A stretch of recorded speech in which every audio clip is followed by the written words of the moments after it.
Is 5:30, and we are here on Tuesday, August 14th. This is the City of Coppell, and this is the regular session of the City Council. There is a quorum present, so I call the meeting to order, and we will be convening into executive session. Thank you.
My name is John Giesek. I'm on the Coppell Vision 2040 Executive Committee, and we just finished our first community meeting. Well, predominantly a strength, according to the think tank participants, was evidence of a strong community pride and inclusive culture. So that's the first one. People saw that as a very strong It gave people the opportunity to learn more about the process, to hear what's going on with it, as well as to provide feedback and make their opinions known.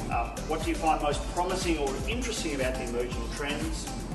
Amenities and activities, the community involvement. So again, people love the resources here. They love being part of an engaged community. And here, diversity on that other side of that equation. Some people see it as a threat, some people see it as an opportunity. And then several of the folks here tonight that are younger are here for service learning hours. My name is Arthik Shaler. I am 13 years old and I go to Coppell Middle School North. I really like the meeting because it gives a chance for the youth to participate into the community and project our voice of what we think.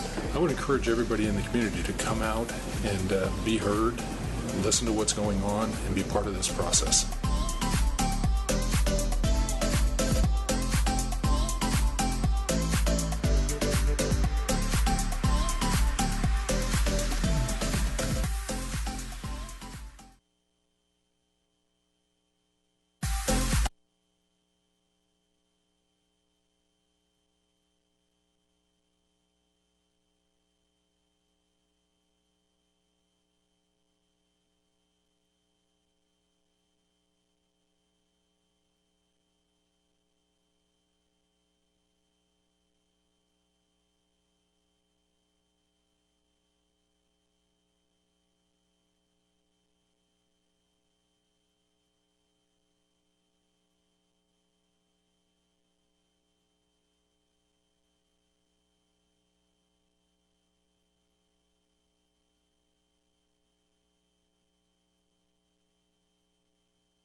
We have adjourned executive session at 7:03 and we'll be moving directly into work session. Please join us in the back. Thanks.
We have adjourned from work session, and we will start the regular session momentarily.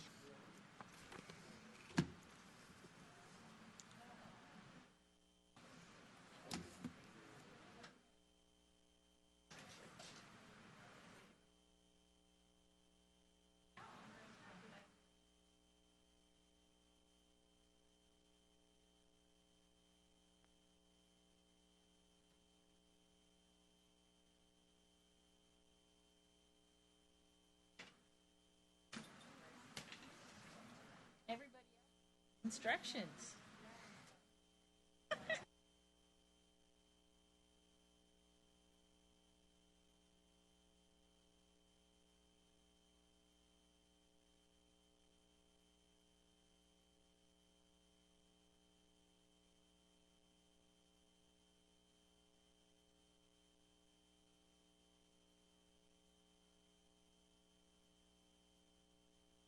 Be able to see out there.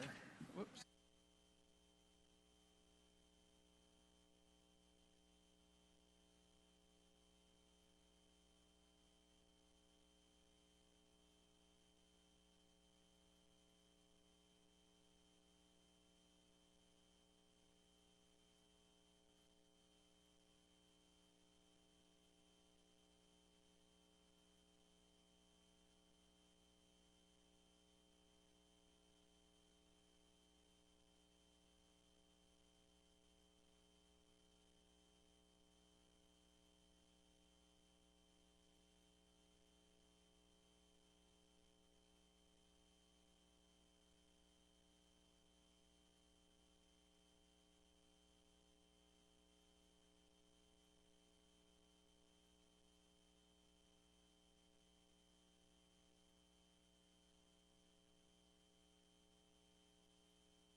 Okay, it looks like we're all ready here.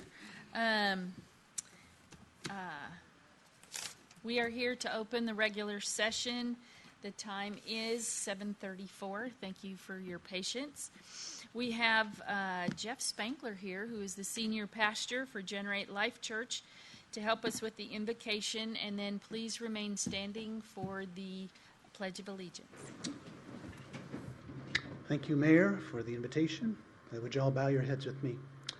Heavenly Father, we just thank you. We just glorify you and give you all praise for what you do. We look to you as our source this evening, and we thank you that as we call on your name and humble ourselves, Lord, that you will respond. So we pray first and foremost for our leaders at the national and state level and here at the local level. We pray for our mayor, the city council, and all the staff, for our first responders, for our school officials, all those represented here in Coppell, that you watch over us, protect us, and guide us with your wisdom and direction and everything we need to accomplish the plan that you have set out for us to serve this city, to make Coppell a better place, and to, Lord, just be ready to respond what you would have us do. So we look to you tonight for your direction. We give you praise in advance for every victory. In Jesus' name, amen.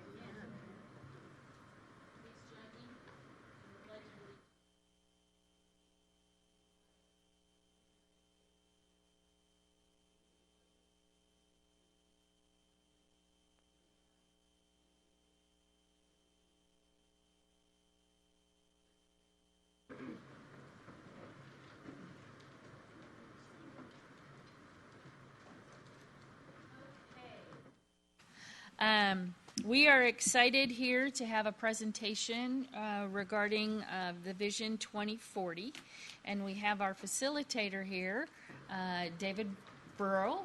Very good.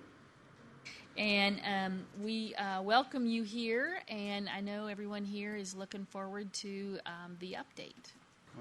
Okay. Well, Mayor and Council, thank you for the opportunity. Do I need to say who I am and where I live? Okay, great. All right, good. So an excellent opportunity for us to talk about the Vision 2040 project. And my intention tonight is to give you a brief update on where we're at in the process, what's coming, and I understand there's a very short video which has got some interviews of people who attended one of the sessions yesterday, and then obviously at your sort of leisure to answer questions. So if I could introduce myself, my name's David Burrell with Future IQ. We are the company that is designing and facilitating the process. So we won that contract in a competitive bidding process. We do quite a lot of visioning work, but I must say that this project is proving to be quite fascinating, right? And that's part of what I want to talk to you about tonight is, at least at the very early level of the information that's coming out, I think it points to a fascinating conversation that this community has the opportunity to be part of. Just a few features of the process, and I will talk to this screen if that's to your liking. And I just want to sort of touch on this just to sort of give you a sense of the flavour of the type of project. It builds clearly on the work that's been done before. This is a community that has done planning before and done it very successfully, and we want to build on that. It is intended to be a very large scale, so we are talking with the intention to have thousands of people be touched or participate in this process. So it's wide, so we intend to reach wide into the community, but it's also in depth. We do know, and obviously you know, that this community is facing some pretty important decisions about direction going forward. And, you know, the world's changing, there's a lot of activity, so some deep thinking to be able to really think carefully about the future is part of it. And we've had the think tank, which I'll talk about. That was an opportunity to think deeply about the future. Another characteristic or feature of this process is that it's based on scenario thinking. So at least in the process of the initial discussions and the community engagement, we're talking about different possible futures. We're not saying this is it, right? And we're just going to sort of drill down on that. We want to explore what different futures might look like that are inside of the plausible range, and have the community be able to think about implications and impact of those different choices going forward. But it's also very much a process that's based on transparency, diversity and inclusivity. And that's a very important set of principles that were given from yourselves and from the city staff. It's been delightful actually to work with the executive committee, and there's a number of those people here today who are the community volunteers who have helped driving that process. And I just want to, you know, hats off to them because they were great support at the think tank and helping facilitate it. And they're also turning up to the engagement sessions we've had this week and will in the future. And I think this is a really important principle, this transparency, diversity and inclusivity.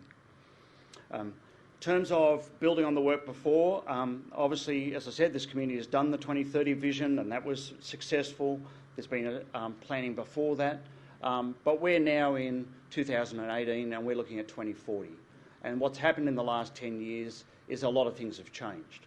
And so it's a very good time to be taking stock and thinking about how is the internal dynamics of the community changing and how's the external environment, starting from right outside your borders to the macro scale, and really thinking about how do you need to think about repositioning or recreating your direction based on that new information. The work to date, and I want to just touch on work to date and next steps. And we have a community survey running. We have 818 people have currently started that survey. Not everybody completed it. It's pretty long. But that's going to give us a lot of really rich information about people's reaction to a range of issues. We'll soon be putting that data online that people will be able to look at that.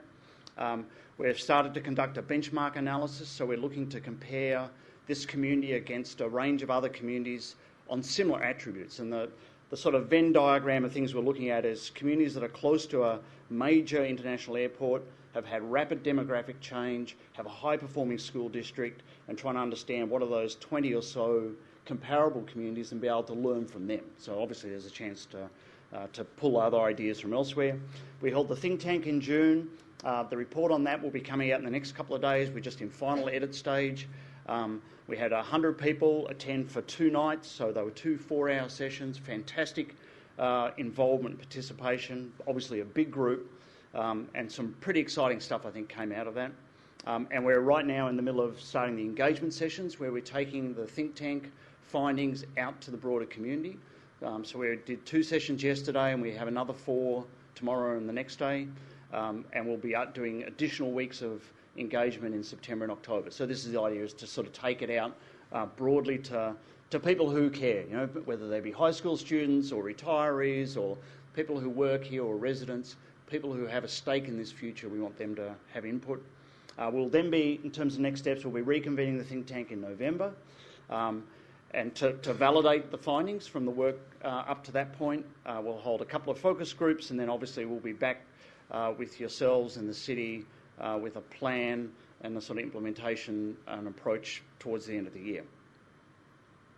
A few things I wanted to touch on if I could. The community survey, as I said, that'll be going online very soon in terms of the results. So, and what will be really good about this is we expect we'll have well over 1,000 people will end up doing this survey.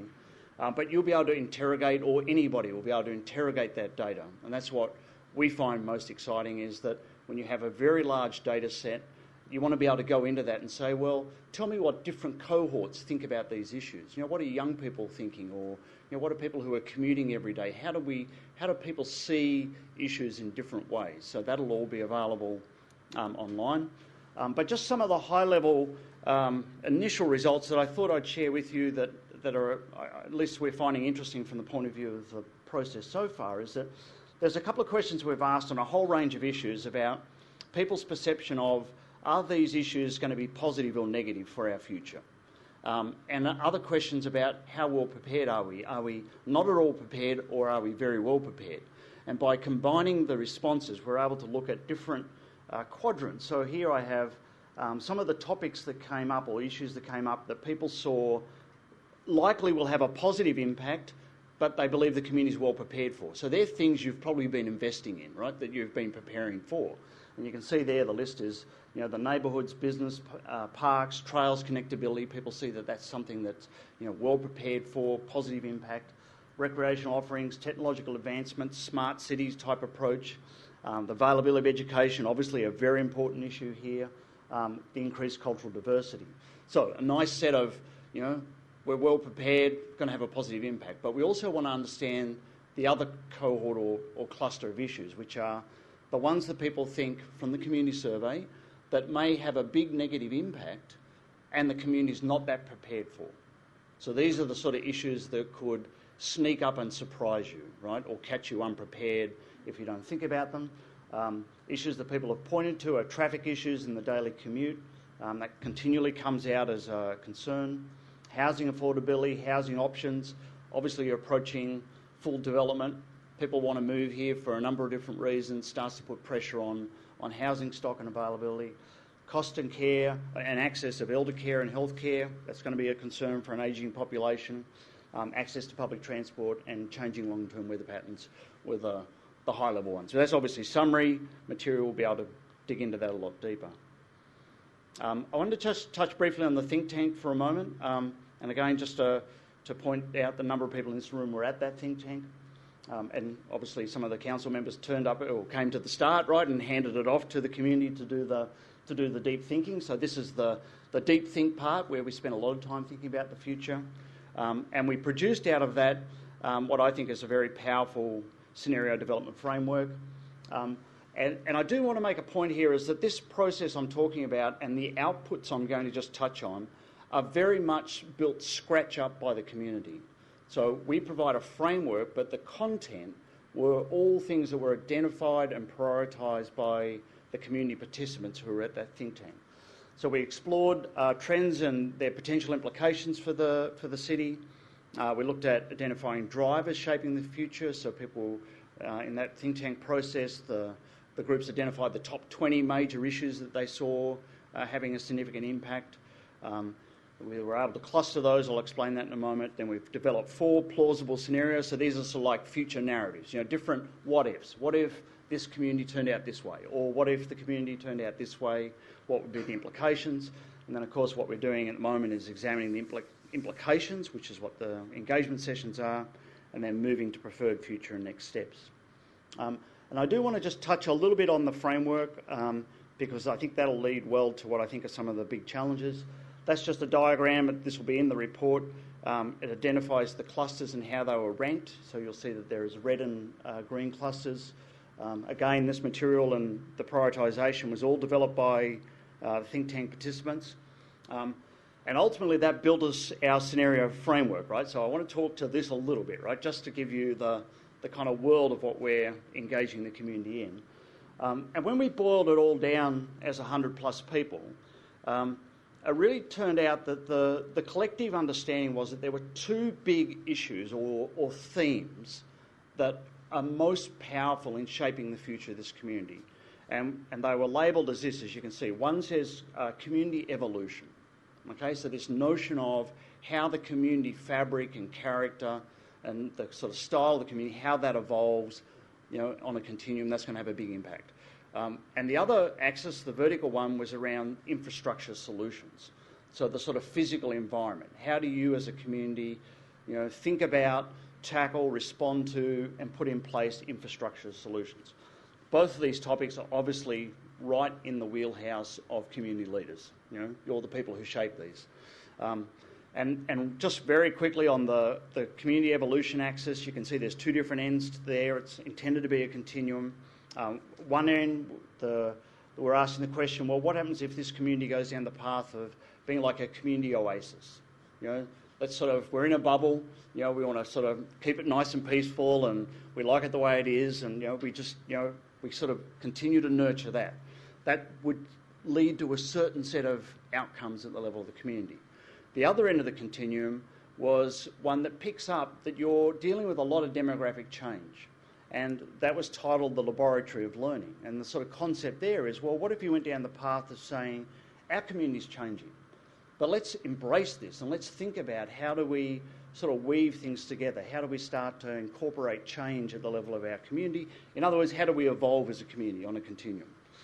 Vertical axis, very simply at the bottom, talks about leveraging traditional strengths. That sort of speaks to a possible future where you could build on your traditional infrastructure, probably be fairly efficient and cost conscious. That's on people's minds, right? But we're just going to do things carefully and methodically.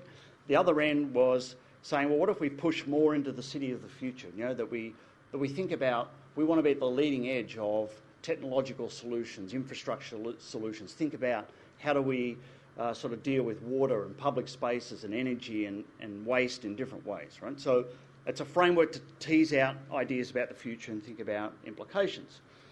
So the names that they came up with were, top left, Smart City is a combination of we're going to be this community oasis and the city of the future, and there's a lot of narrative that was developed in the think tanks in the report. The one on the top right, Smart Inclusion, this idea of being a smart city, but we're going to be very inclusive at the level of our community evolution. Then Coppell Connected, which is leveraging existing strengths, but we're going to build a lot of connectivity amongst people. And then the Suburban Oasis, and obviously you can imagine how they would play out. What is most interesting, and this will be my concluding comment, is that, and we're testing this, so in the think tank we did ask people where they thought the expected future would be and where they thought the preferred future would be. So we've overlaid this 10 by 10 grid there, so we're now dealing with sort of 100 different possible versions of the future. And we asked people in the think tank to say, well, where do you think this city will end up if we don't do anything different to what we're doing, if we keep heading on the track that we're on, right? And you can see there on the diagram on the left, the concentration of colour in the suburban oasis scenario, and that's basically we just stacked up everybody's responses to create the heat map.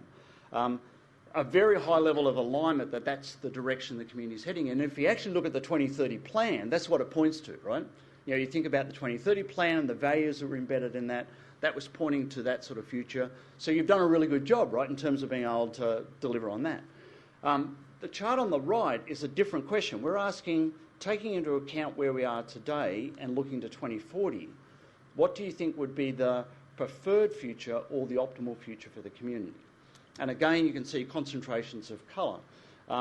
And I should say that this is only just the data from the think tank. We are testing this and validating this a lot more in the community engagement sessions. This may not be the final answer, right? This was just the first blush sort of response at the think tank group level. But why I'm showing you this is that what is intriguing is that if you look at the appetite or direction of change, is that almost all people between expected and preferred are going vertical on that vertical axis. So they're saying there's appetite to end up moving up that infrastructure solution type of continuum. But also, very interestingly, you have a bifurcated or two sort of nodes in the preferred. So one sits in the smart city, one sits in smart inclusion. And I've never seen that actually in a city quite like that, right? But when I first saw that data, I was going, well, that's kind of like, wow, you know. But then when I've sort of started to think it through, I can understand that because you are a community that's evolving at a community level. There's been a lot of demographic shifts occurring. And so I think this discussion that we're having through the community engagement process is really going to help us understand this. But what I would say to you is at the level of, just as an update, is that at least for a number of people, there's an expressed appetite for change, right? And we don't have enough data yet from the engagement sessions to truly validate it, but I'm hearing a lot of sort of repeated themes coming through that would support that appetite for some change in both axes in some form.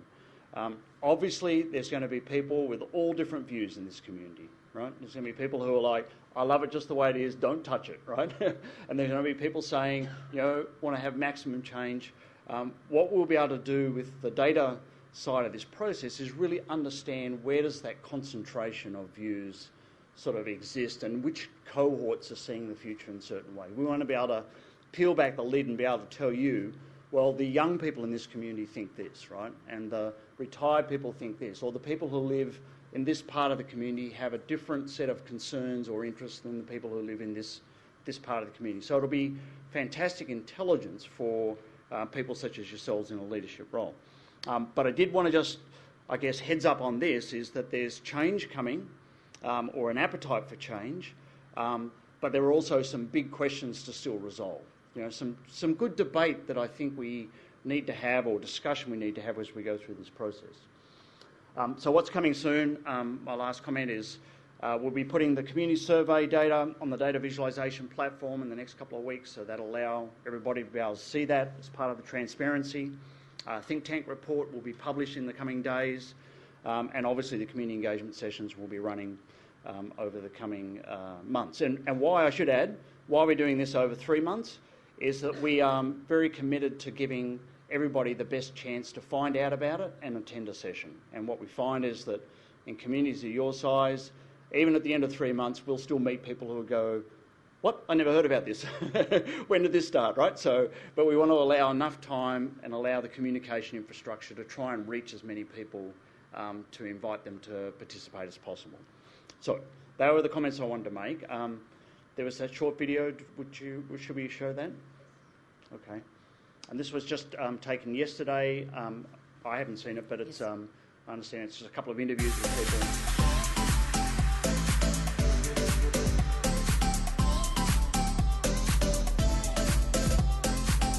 My name is John Giesek. I'm on the Coppell Vision 2040 Executive Committee, and we just finished our first community meeting. So predominantly a strength, according to the think tank participants, was evidence of a strong community pride and inclusive culture. So that's the first one. People saw that as a very strong Give people the opportunity to learn more about the process, to hear what's going on with it, as well as to provide feedback and make their opinions known. What do you find most promising or interesting about the emerging trends? Amenities and activities, the community involvement. So again, people love the resources here. They love being part of an engaged community. And here, diversity on that other side of that equation. Some people see it as a threat, some people see it as an opportunity. And then several of the folks here tonight that are younger are here for service learning hours. My name is Arctic Shaler. I am 13 years old and I go to Coppell Middle School North. I really like the meeting because it gives a chance for the youth to participate into the community and like project our voice of what we think. I would encourage everybody in the community to come out and be heard, listen to what's going on, and be part of this process.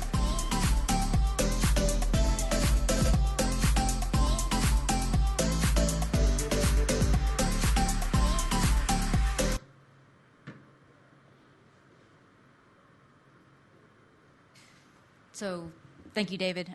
The video that you just saw is something that we'll start rolling out in terms of our outreach efforts. And in speaking of outreach efforts, I do want to recognize the executive committee members that are here. We've got Maggie Lucas in the back and Lee Walker right here in the front. And we've got Earl Nesbitt here. And I want to say, Christy Valentine. And I want to say I saw Ace Fernandez walk in as, there he is right there. And these folks have done, Amit Sanjani is here. And these folks have done a lot of work in terms of helping us identify for the workshops that are in September and October, those segments of our community that we typically don't hear from and then we don't reach. And those folks have those connections within the community, and they've been very excited to help us start reaching out to those people so that we can get as many people as possible engaged with this process, because we do need to hear all of those voices. Thank you very much. Council, do you have any questions or comments? Councilmember Mays. Thank you, Mayor. David, could you tell me on your survey, you said you had 844 respondents to date. Do you only record the responses when they're completely finished with the survey, or do you take partials? No, we do take partials. We do understand that sometimes people sort of opt out because we are asking a lot of information. And we're able to, and we present all the data. So up until the point that they opted out, the data they've entered is included, right? So when you go into it, you'll see some questions more towards the start will have, response of n equals 800, right? Towards the end, and there's a mixture of qualitative and quantitative. So we are giving people the opportunity to write in their words responses. Some people like to do that. Some people are verbose. Some people skip those parts. So, okay, thank you. That's good. I had some feedback from the home front on that, so that's good to hear. Councilmember Yingling. Quick question on that. When you're talking about these questions that people start to opt out on, what are some of those questions that you find that people are kind of backing off on? So we're always trying to find this balance of trying to collect really good information, because the more you get, the better intelligence you have out of it. But that often requires more work from people doing the survey. So where I find people get fatigued is we ask around a whole range of issues. We ask a series of different questions. For example, how well prepared are we? How important is it now? How important do you think it might be in the future? Sometimes when people have gone through that list a couple of times, they go, that's it, right? So what we've been trying to do in the current survey, which is the community engagement survey, is make the questions a bit simpler. We're also doing it by paper in the workshops. So we're giving people in those engagement workshops sort of 15, 20 minutes to write responses and ask them to do that before they go. We're finding that's leading to 100% success rate. Yeah. So are you saying it's more survey fatigue than it is they're thinking the questions too personal, or it's just more of their opinion of of what they think the city's doing? It's just the fatigue of the survey. I think so. Yeah, okay. That's right. And so I'm not seeing anything particular that people are opting out. I mean, some people are we'll have a whole range of comments here of people who have lots of ideas about things that they're complimentary about or things that they're maybe disgruntled about. But of course, what we're trying to find is where's the points of consensus. So obviously we're looking for, at the end of this, a broad shared view of a shared vision for the future and the issues that go around that. And I think as we go through this, we'll start to get a better sense of where those really strong points of consensus are around what topics. And when's the finalising, when is that going to close down the surveys?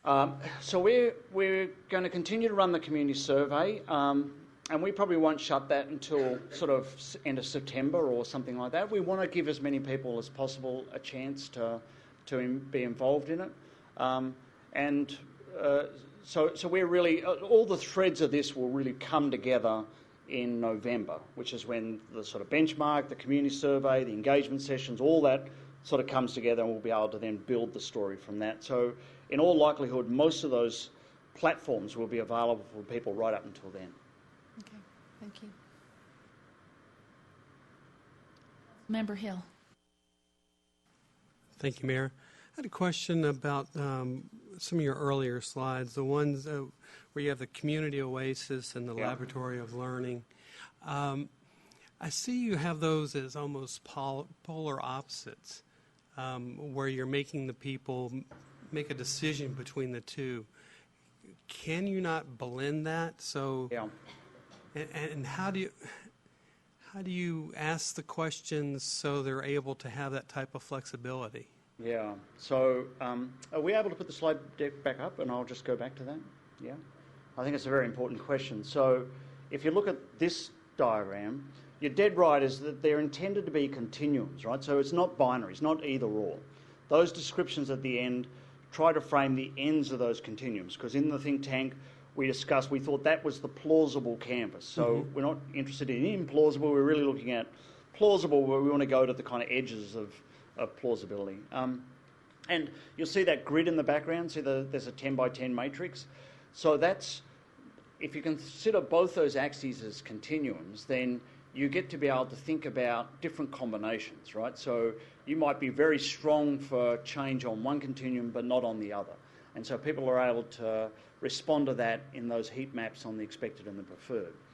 The other thing we're also asking in the community engagement surveys is we're breaking down topics that are sort of embedded in those axes and asking people to respond to them individually. And we're then able to recombine that to come up with an XY point that would be indicative of people's behaviour in terms of if they had to vote on things, like whereabouts would they vote, right? Because there's one thing to say, oh yes, I want that future, but then the question is, are you going to support the investments and the actions that would be required to achieve that, right? So we have a sort of a validation step built into that. So in those surveys, we're able to kind of cross-check a few things like that. But it very much is not binary, right? I know I present it simplistically. That's the danger in doing it quickly, right? Because it is quite a complex framework to think about the future, but it's very nuanced. Think of that as a very nuanced 10 by 10 cell there, or 100 cells, where you can think about different combinations. Now, obviously, you can't put one end of the extreme with the other end of the extreme, but you can pick a spot in the middle, which is, by inference, a bit of both, right? Or you can go more to one end than the other, which by inference is going to be more community oasis and less laboratory of learning, so you can think of your sensitivity on those continuums. Yeah, for me, when I look at that, I'm going to just mash those two together, and that is my ideal future Coppell. Yeah. So when we go to the next one, the suburban oasis slide, that was, I think, in the lower left-hand corner. This one, you mean? That one as well. So, I mean, I see the same type of thing that people see the future suburban oasis. But then, there's a lot of people wanting the smart city, and I just think that we've got to be able to somehow meld those two and get to a point where we can achieve both. Yeah, look, I think it's a very good point, and those axes, by our judgment in the think tank, they can operate independently, right? So you can, for example, you might say, well, we want the characteristic of a community oasis, which is the left-hand extremity on the community evolution, but we want to be technologically advanced, right? So that would put you logically in the smart city sort of preferred future. And you can see there's a whole cluster of people actually ended up there.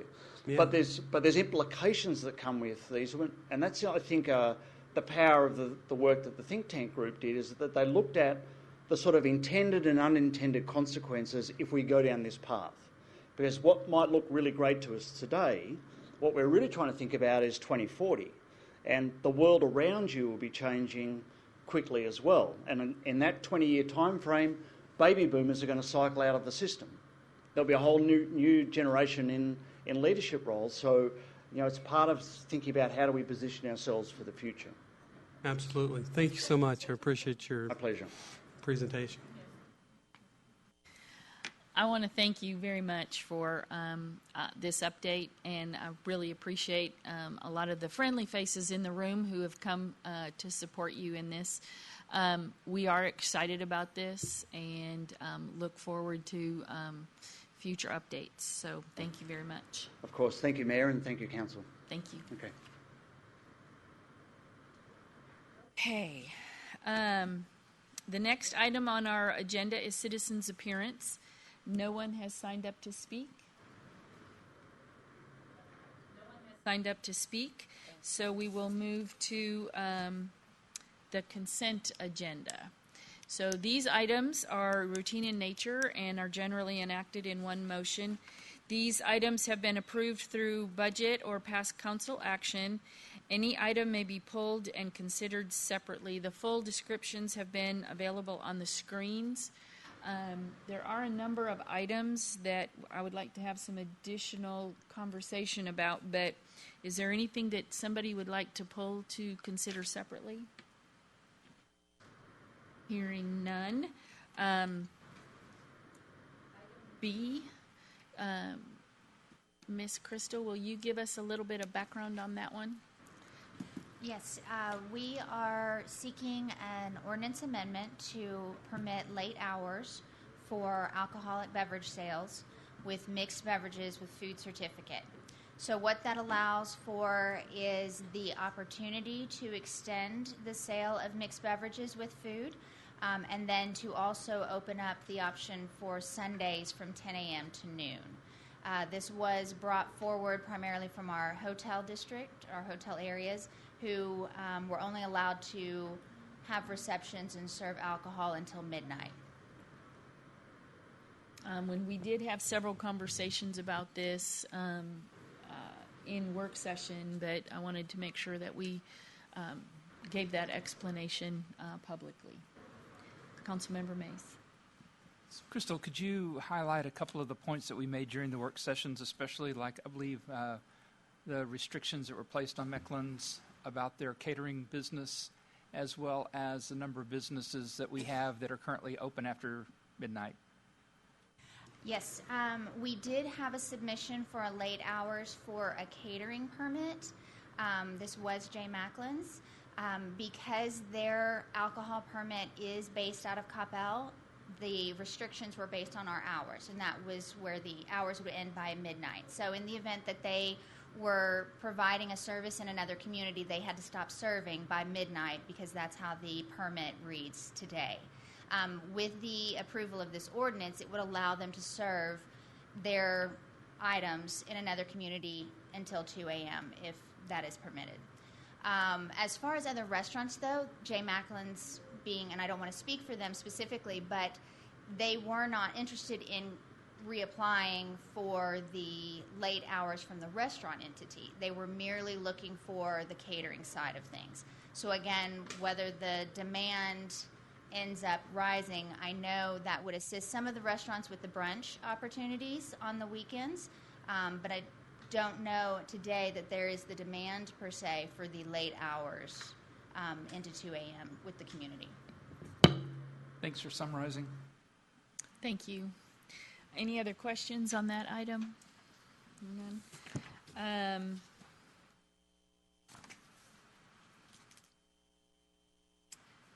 Item F. I couldn't find it. This item is approval of the untreated water purchase contract with the City of Dallas. And just a general description of everything that's going on with that. Yes, be happy to, Mayor. Council, real quick, I wanted to give the context for this item because it is a contract with DWU.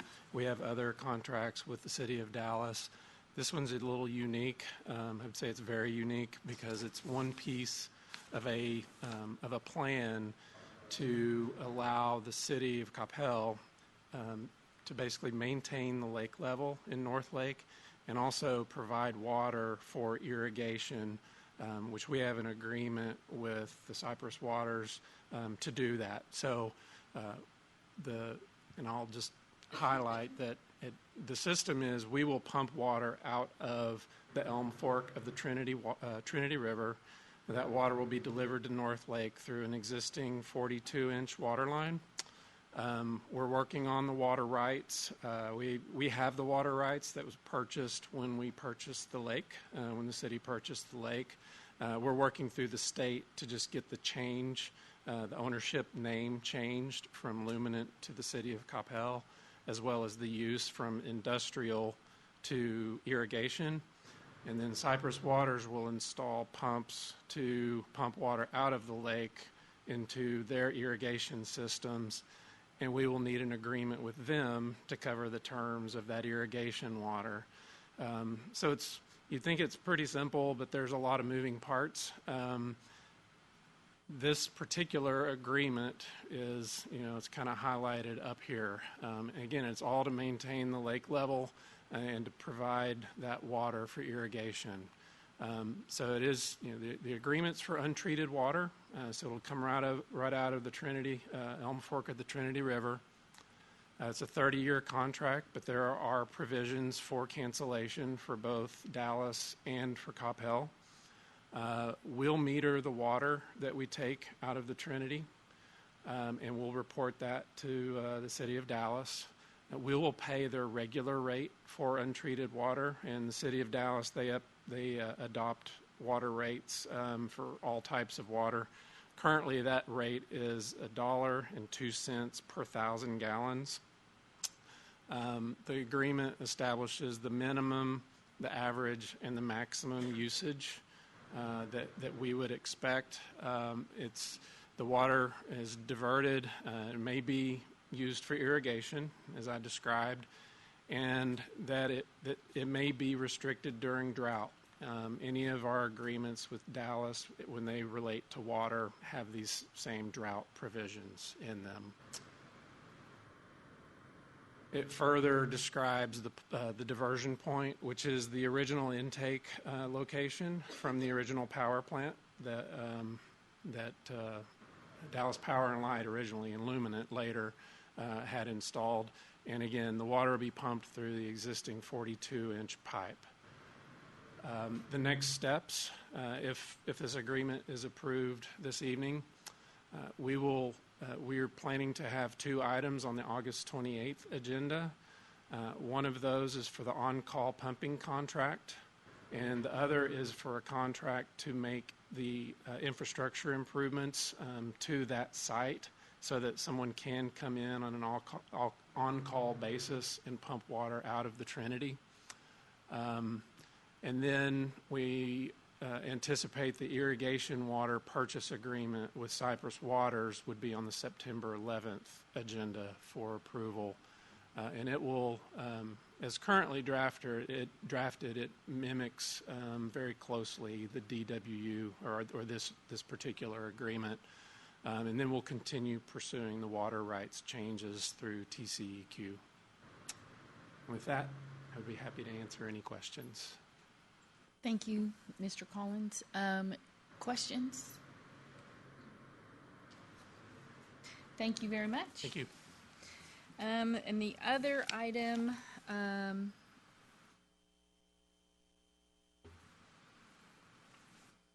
I guess the only thing that I wanted to make sure on item I, that we are looking to consider approval of an ordinance to temporarily lower the maximum speed limit from 65 to 55 along the Interstate 635 from Grapevine Creek to the western city limits. We want to drop it to 55 from 65, and that has really been done at the request of TxDOT for the impending construction. Is that correct? Yes, ma'am. Any other items on the consent agenda that anybody has a question about? Hearing none. Councilmember Mays. Thank you, Mayor. I move to approve consent agenda items 8A through 8F, or 8K, excuse me. Is there a second? Councilmember Hill. All in favor? Long, Hinojosa, Flores, Mays, Yingling, Matthew Hill. None opposed. Motion carries. That is the end of our consent agenda. Ms. Miller is here to help us with item 9. Consider approval of the proposed tax rate of 56.950 cents for the 2018 tax year, and set the public hearings on the budget and proposed tax rate for the next regularly scheduled council meeting on August 28th at 7:30, and a special called meeting on September 4th at 6 p.m. Welcome. Thank you, Mayor and Council. According to the Texas Property Tax Code, when the proposed rate exceeds the notice and hearing limit, which is what we call the effective rate, as calculated in the effective and rollback calculations, the taxing unit's governing body must take a record vote on the proposed rate. They must also announce the date and time of the public hearings to be held on that proposed rate. So our rate is being proposed at 0.5695. The 2 public hearings, the first one is August 28th at 7:30 p.m., and the second is a special called meeting on September 4th at 6 p.m. Also, as part of the local government code, the governing body must publish a notice of a public hearing on the municipal budget. That notice will be published August 17th, and the public hearing is scheduled for August 28th at 7:30 p.m. I'll be happy to answer any questions on this agenda item. Are there any questions? Hearing none. Councilmember Yingling? Huh?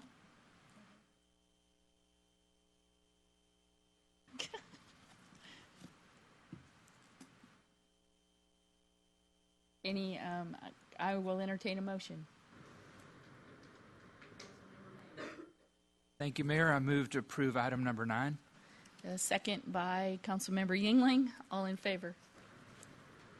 Long, Hinojosa, Flores, Mays, Yingling, Matthew Hill. None opposed. Motion carries. Thank you. Thank you. And we want to thank Tracy Leach for stepping in for our wayward city manager.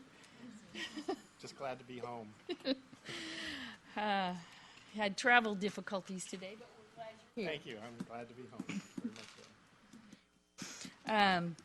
And then she's going to join us again for item 10, consider approval of an agreement by and between the City of Coppell and the Dallas Area Rapid Transit to provide property to DART for the purpose of constructing the station and right-of-way on the rail line, and to provide rail alignment into Cypress Waters to formalize roles and commitments as it relates to the Cotton Belt Line project, and authorizing the mayor to sign and the city manager to execute any necessary documents. So if you guys will recall, the last time I was before you to speak about DART was back in July. And at that time, I had provided a draft ILA for the City of Coppell and DART. And essentially, if you will go back with me to last summer when the council approved the resolution supporting the DART Cotton Belt line coming through Coppell, conditioned upon the realignment of that rail into Cypress Waters. This ILA that is before you tonight for your consideration codifies that agreement. Essentially, City of Coppell, in exchange for DART moving that line further away from the residences and pulling all of the noise and associated concerns south into Dallas.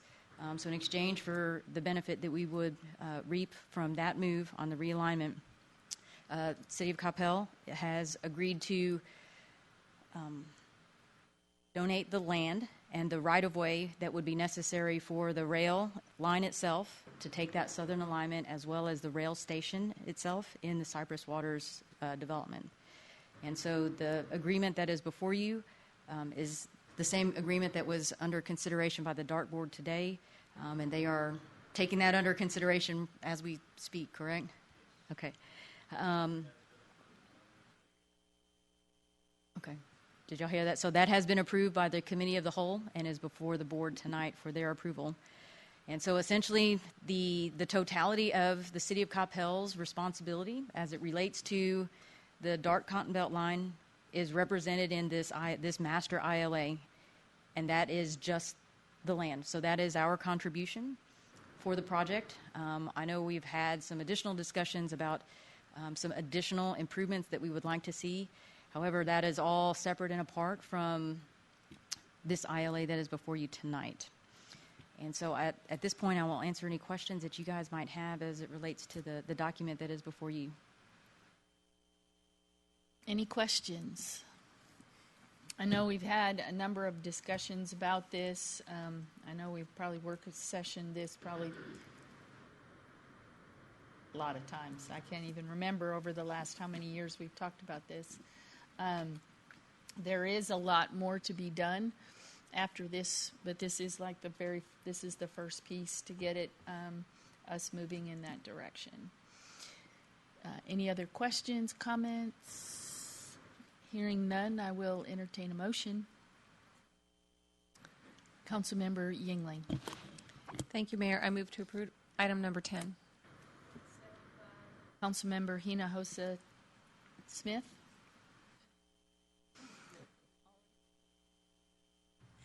Long, Hinojosa, Smith, Mays, Yingling, Matthew, Hill. None opposed. Motion carries. Thank you very much.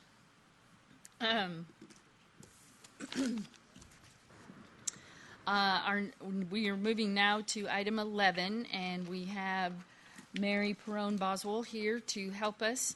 It is a public hearing, so I'm going to open the public hearing, and I'm going to ask her to read it into the record. Good evening, Mayor and Council. This public hearing is for consideration of approval of PD 197R5-H, a live work for Lot 1, Block A of Old Town Coppell Townhomes.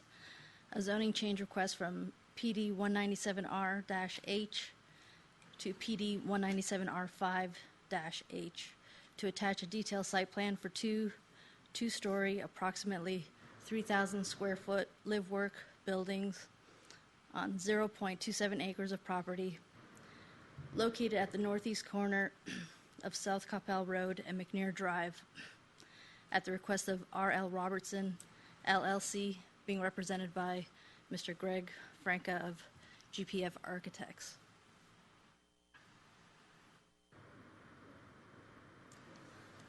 This particular piece of property, as stated, is 0.27 acres. It's located at the northeast corner of Coppell Road and McNair Drive. It's the last of two pieces, one on the southeast corner. This is on the northeast corner of PD 197, which was approved back in 2004. This was originally approved for future commercial use, so this use is slightly different. It's proposed to be a live work, two live work units. The property would need to be replatted. Here's a rendering of what they're proposing to do. They do not have a final tenant for these units, so right now it's a spec interior with a final layout to be determined with the purchasers. In terms of the property, it would need to be replatted into two lots, is what they're proposing. Currently is one lot. They do have, they would be required to provide approximately 15 feet out, parking and sidewalk easement to allow for on-street parking, as well as the sidewalk out front. This would allow for 4 spaces out on Coppell Road and 6 additional spaces at the rear of the property.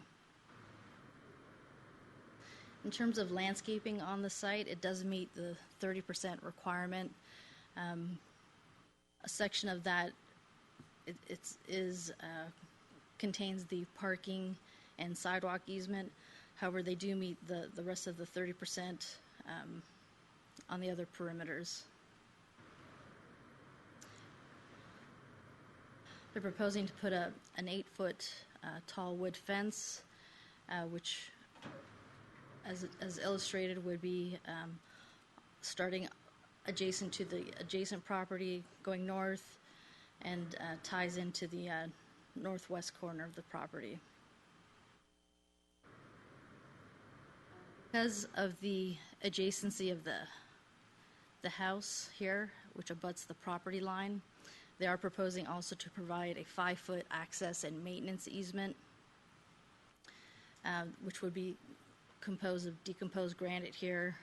So the fence is offset over here 5 feet to allow for emergency access if someone had to enter or exit the building.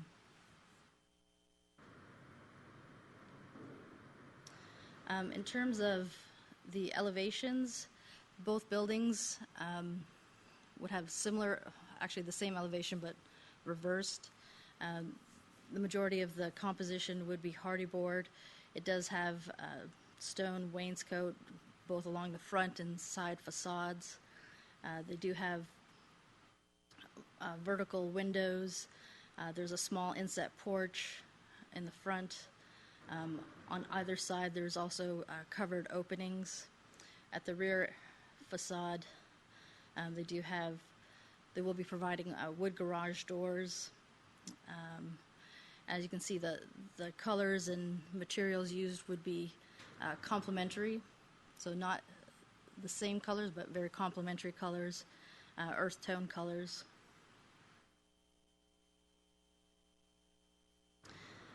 We did send out notices within 200 feet, 20, and 107 between 201 feet to 800 feet. We received one response in favor. We did receive one other response, not necessarily opposed to it, but more concerned about the parking and screening. We did talk with engineering regarding the parking concerns. So we feel that there is enough parking on site as well as at the rear of the site. The main concern was parking along McNair itself. And when you have a median here blocking access, we did talk with engineering, as I said, and they were willing to do what we did down at Heath, which is just further south of this location, and put up no parking signs for the frontage of this property.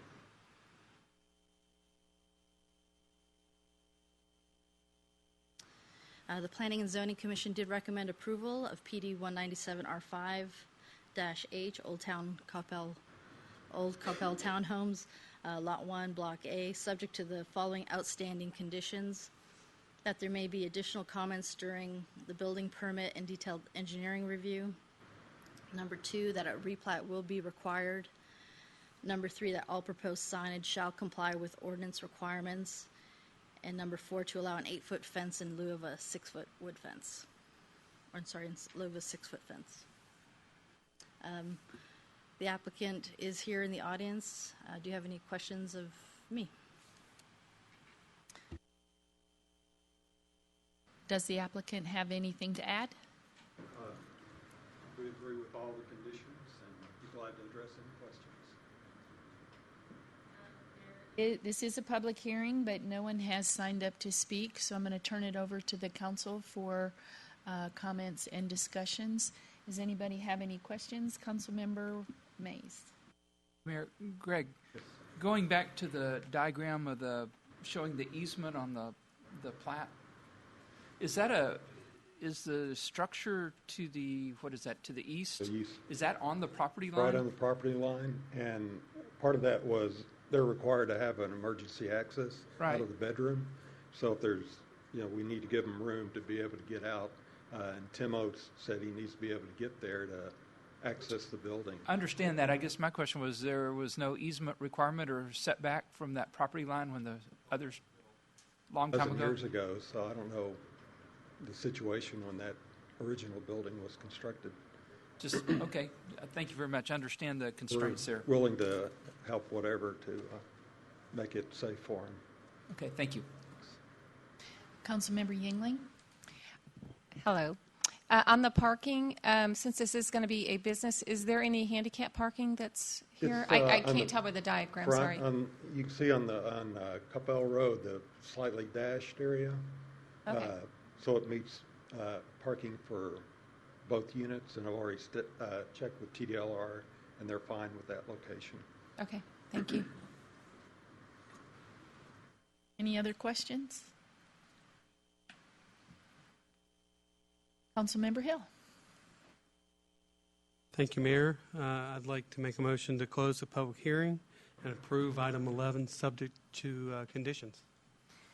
Second by Councilmember Long. All in favor? Long, Hinojosa, Smith, Mays, Yingling, Matthew Hill. None opposed. Motion carries. Thank you very much. Callie, flip it over, Karen. We are now going to item 12. This is a public hearing, and we need to read it into the record. So I will leave it to you, Ms. Diamond, to read it into the record. I open the public hearing. Okay, thank you, Mayor.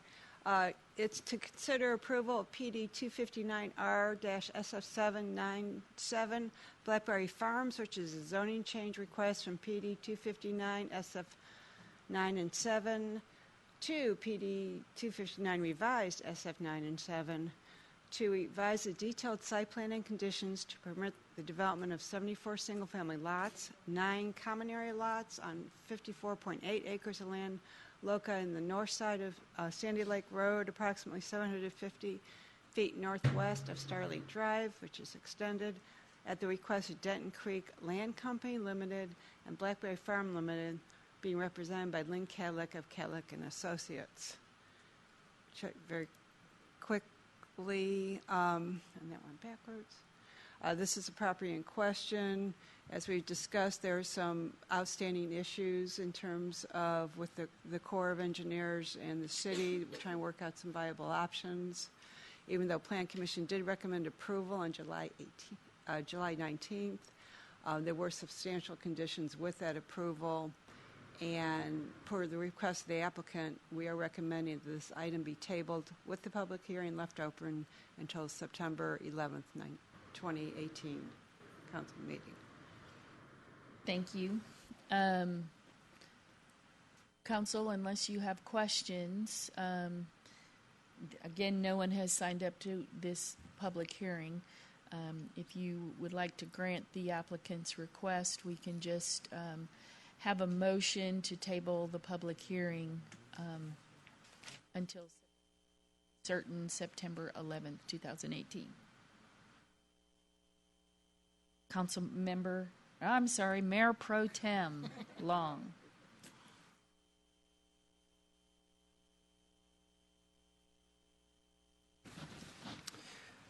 Move to table this public hearing, item number 12, to be rescheduled on the 11th of September, 2018.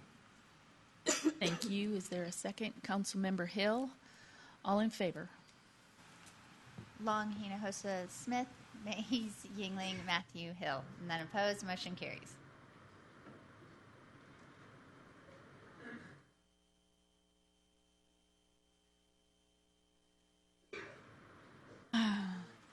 Yes, we are having problems with names today. Okay, so let's move to item 13. It too is a public hearing, and Ms. Diamond is also going to help us with that. And would you please read that into the record? Okay, this is our final public hearing for this evening, is to consider approval of PD 242R4HC Holiday Inn Express, a zoning change request from PD 242R2 Highway Commercial to R4 Highway Commercial to revise the detailed site plan to allow for one 5-story hotel with a minimum of 125 guest rooms on the northern 2.4 acres on property located south of North Point Drive, east of State Highway 121, at the request of North Point Hotel Group, being requested by Suktu Patel. Okay, a quick recap. This is where the property is located. Obviously, it's south of North Point Drive, albeit it does not have frontage on State Highway 121. It is visible from that road. Back about 2 years ago, we approved a concept plan for the entire property. Part of that was these two hotel uses. We have set this up so there is mutual access from these hotel sites to the highway when the intervening property gets developed. If you remember, about last year, we did approve a loft hotel on the southern property. It has 140 rooms and 4,000 square foot of meeting space. They are required to have 180 parking spaces. They required right at 181. What's before you this evening, though, is a Holiday Inn Express Hotel, which is, again, another 5-story, 125 rooms. They're required to have 137 spaces. They are requiring 133. However, if you add the two hotels together, you have 265 rooms, there's 5,200 square foot of meeting space, and 314 parking spaces. It's set up to have shared parking, access, and dumpsters agreement, so we're very comfortable with basically this 4-car variance to support these two hotels. These hotels are also set up with mutual access and fire lanes, so when the A-loft, which should be under construction any moment now, they will have access up to, they will build all this infrastructure with their first phase. We, again, continue to carry that mutual access out so that we'll eventually connect up to 121. This is our current hotel ordinance. This Holiday Inn Express meets all of the minimum requirements of the ordinance, save and except they actually exceed the minimum room size. Our ordinance requires 285. They're at 325.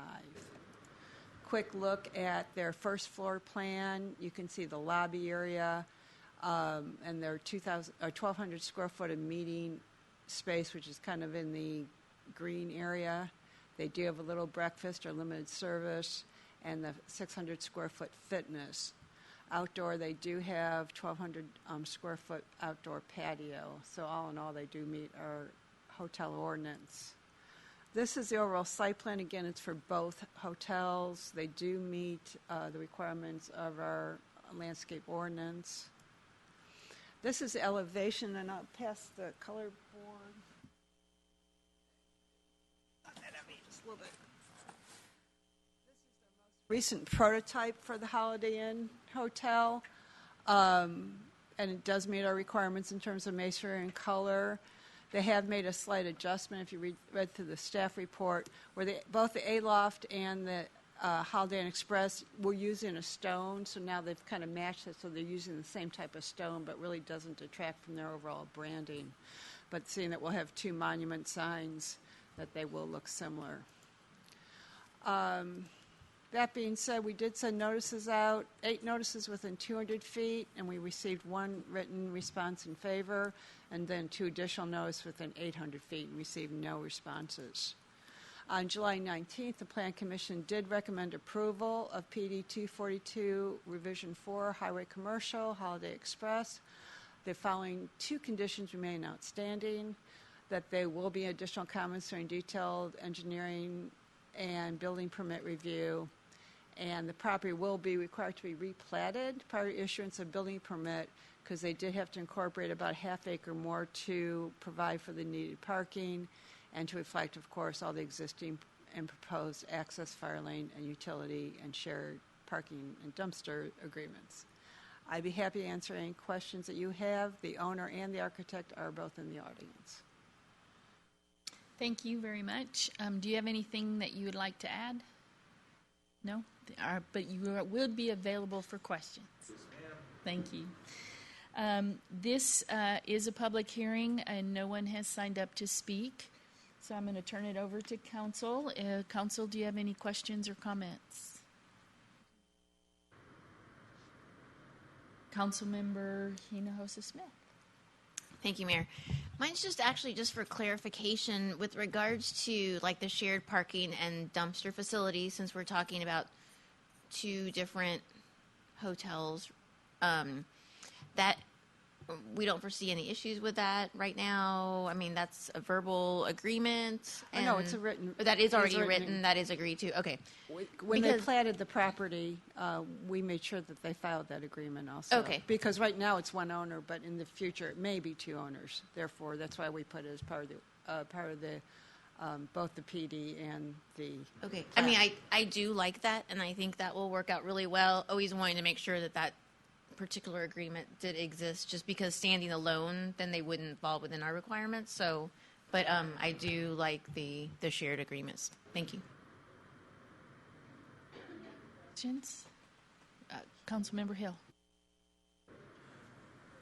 Steinman, is each hotel platted on a separate piece of property, or is it all one lot? Separate lots. I'm sure it's hard to see. Well, the Aloft lot. Well, it shows better in the green. Hold on. There we go. The Aloft lot is actually this lot here. Gotcha. And then the Holiday Inn is this, and then they're adding this piece. This way, the Aloft lot can have their monument sign up here, and the Holiday Inn over there. Thank you. Councilmember Mays. Thank you, Mayor. Marcy, this hotel is going to be 5 stories instead of what we had heard previously, I believe, as 4. I think this was always supposed to be 5. Was it always 5? Yes. So that does require that it have additional building standards applied to it. Are we in a position to, be knowledgeable, since this is going to be one of the taller buildings in town? Well, actually, when y'all passed the revisions to the hotel ordinance, you did also pass an amendment to the building code that did require the Type 1 and Type 2 construction. So they will be required to meet that. The Aloft is also a 5-story hotel. Oh, okay. Thank you. Thank you very much. Anything else? Any other questions? Hearing none.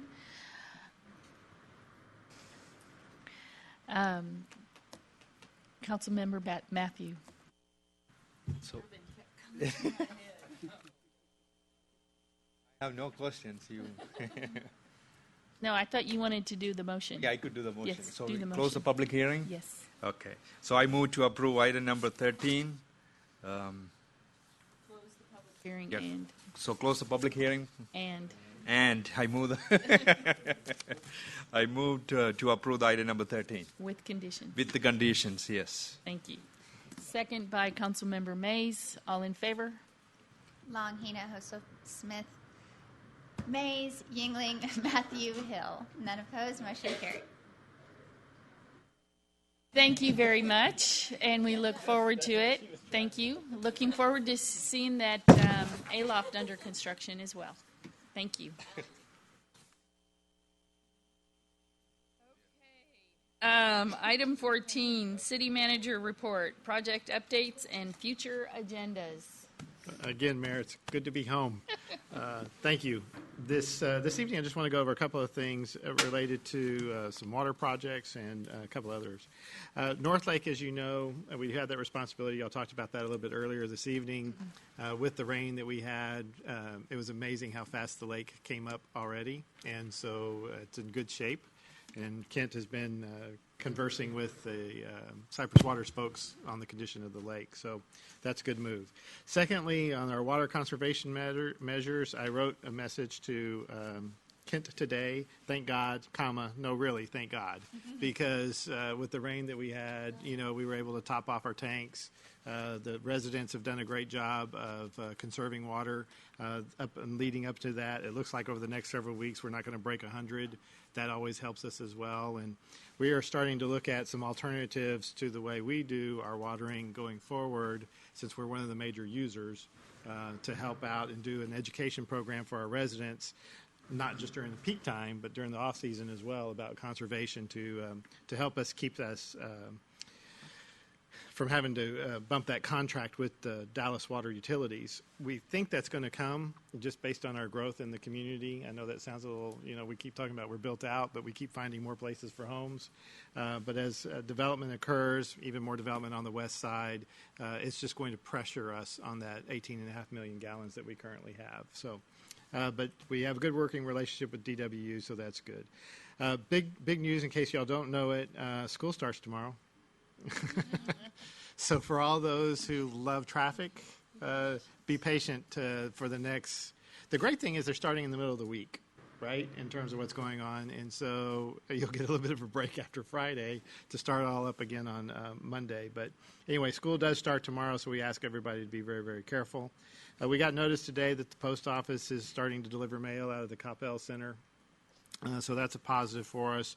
You did see that we sent out a press release talking about the fact that our utility bills are in that same center, and there's some issues with people getting their payments in, not with them getting them in, with the post office getting them to us. And the mayor had a little story for me this morning about that as well. The police department parking lot expansion and security fence will begin construction this week, should everything go according to plan. The Old Town striping, which we talked about starting soon, was going to be starting next Monday. It's going to be delayed. We want to get a new schedule and a better communication plan working for the Old Town folks. So we want to get that in place before we actually start the striping. Freeport Parkway, if you haven't been down there, good, stay away. East side of pavement and the bridge is gone.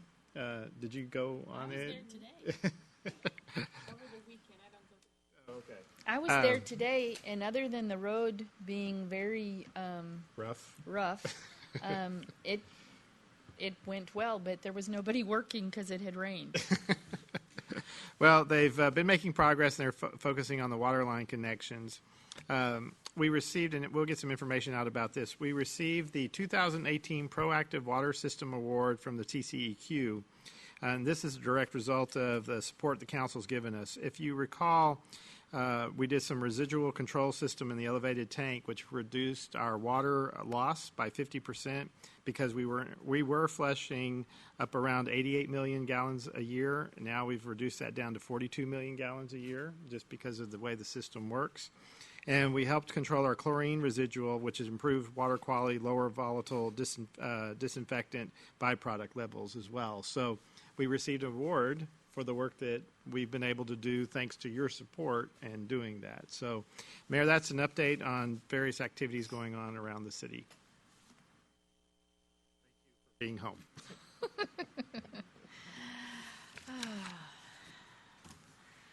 Thank you. Any questions of the city manager? Anybody want to grill him about things that happened yesterday? Hearing none, we will go to item 15. Mayor and council reports. Give you a little bit of an update. We did talk about the 2040 engagement workshops a little bit earlier. We do want to make sure that everybody knows that we have a number of times and dates and locations available because we want to get as many people to be able to come to these events. So Wednesday the 15th at 8 a.m. and it's an hour and a half, so it's 11 a.m. I'm sorry, 11 a.m. I saw some people cringing out there going, 8 a.m.? Nobody's going to be there. Sorry. Let's start again. Wednesday, August 15th at 11 a.m. to 12:30 p.m. Or at 6 p.m. to 7:30 p.m. That will be at the Life Safety Park. And then on Thursday, the 16th at 1:30 to 3 and 5:30 to 6, and that will be at the Core, and there will be child watch service available at that time. Again, this is critical that we get citizen involvement with this because it's critical for us to be able to plan for the future. We use the 2030 today in almost everything that we do, and this 2040 plan will be no different. The other thing that's coming up right now, it's boards and commission time. We are seeking residents who are passionate about our community and interested in participating in serving on a board and commission. Applicants can send their applications in online through August 31st. Or if you can't do it online or need assistance, you can contact the city secretary's office. You must be a resident for a minimum of 1 year and a registered voter in Coppell.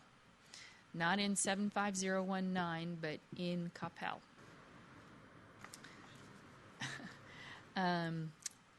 That's all I have. So we have a report from Councilmember Mays on automated transportation. Thank you, Mayor. Last Monday, August 6th, Mayor Hunt, Councilmember Matthews, myself, the entire city manager's office, including Mike, Tracy, and Noel, along with Mindy Hurley, met with members of the North Central Texas Council of Governments. We call them COG. 2 COG engineers, Clint Hall, a transportation engineer, and Thomas Bamonte, a senior program manager, who also is a program manager for their autonomic vehicle group, met at my request here in Town Center to talk about certain of Coppell's transportation needs. Our original intent was to discuss opportunities to engage in a cooperative arrangement with some of our, and engage and leverage expertise on our West Side businesses to help solve some of Coppell's unique transportation problems, as well as solving some of the company's problems in getting their employees to and from work. The idea was to allow some type of shuttle service between the West Side businesses and the proposed and upcoming DART station. In a recent Dallas Morning News article, Mr. Bamonte was cited as contributing to the advanced transportation pilots and prototypes that are ongoing in Arlington and Frisco. In particular, what caught my attention was that all of these vehicles were driverless. Knowing that Amazon, a very good partner in Coppell, is performing extensive research and development in the technology of driverless delivery vehicles, I thought a conversation between the City of Coppell, COG, and Amazon might lead to a solution that could help solve Coppell's transportation problems as well as Amazon's employee transportation problems.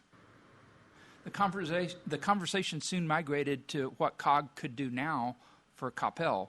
Mindy has engaged them to investigate some of the concepts that COG was proposing, some of which have been initiated or are being proposed in other cities. Let's hope to hear some positive outcomes on that front and hope to hear from her in the future. We did agree to let COG approach Amazon to determine if there's any interest on their part in working with us and COG in terms of transportation services. The Amazon group doing the research is far removed from the distribution centers. They're in California, actually, so some type of mutually beneficial plan would need to be produced. Mindy was asked to be the point of contact, and let us all hope that something positive comes out of her endeavors. So thank you very much.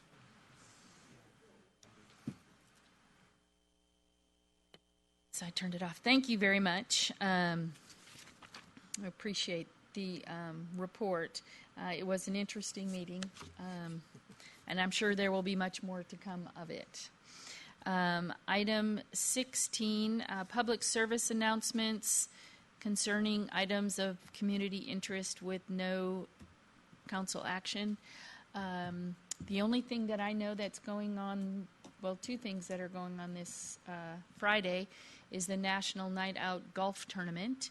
I'm sure that if somebody would like to play golf at Cowboys and wants to tee off early in the morning, I'm sure we'll find a spot for you.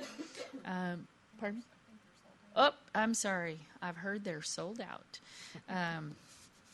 It's a great event, and that will be this Friday. And then on Friday afternoon, we will be celebrating with Jean Dwindell that her retirement. She has been with us for a short time, but she has been in public service for nearly 40 years, to 30 years? 37 years. 37 years. She has been here and helped us several times throughout her years here, and we will wish her a fond voyage and hope that she has a great time in her next stage of life, which I think has a lot to do with grandbabies. That's exactly right. Yes.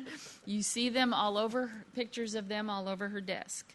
So if you so desire, stop by City Hall and say thank you, and she will leave us shortly. Oh, Friday is her last day. Jeez. So there's a party and she's gone. It's 3 o'clock. 3 o'clock on Friday. Any other comments or announcements? There is no action necessary from executive session. So it is 8:56 and we are adjourned.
Mike is not playing golf with us on Friday.